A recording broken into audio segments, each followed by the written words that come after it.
ఇన్ని రోజులు కష్టపడిన తర్వాత, ఇన్ని రోజులు మన కుటుంబం అంతా ఎదురు చూసిన తర్వాత ఈ దశకి చేరడం అనేది అసలు అది ఆ మాటల్లో చెప్పలేనంత ఆనందంగా ఉంటుంది.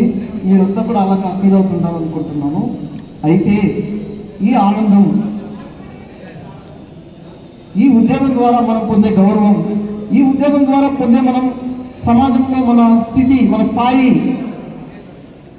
మన కుటుంబాన్ని ఉన్నత స్థితిలో ఉంచే ఈ ఉద్యోగం, ఇదంతా కూడా శాశ్వతంగా ఇట్లాంటి ఆనందం మనకు చివరి దాకా ఉండాలంటే ఏం చేయాలి అనేది చాలా ముఖ్యమైనది.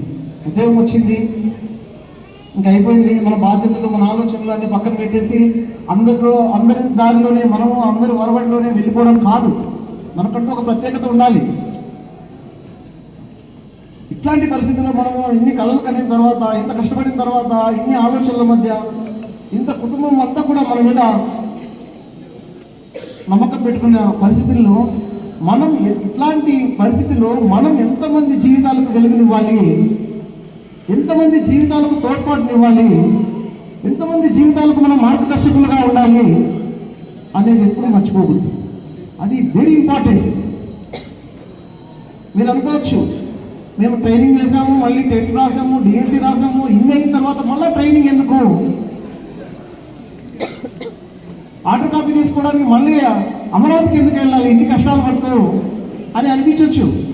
కాదు, దాని వెనుక చాలా ఆలోచన ఉంది, చాలా ఆలోచన ఉంది.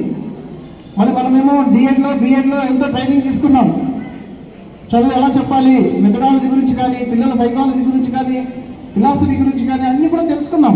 మరి నేరుగా మీ క్లాసులో చెప్పలేమా? చెప్పచ్చు. కానీ చెప్పబోయే ముందు మరొకసారి మీ బాధ్యతలను, మీ ఆలోచనలను సమాజం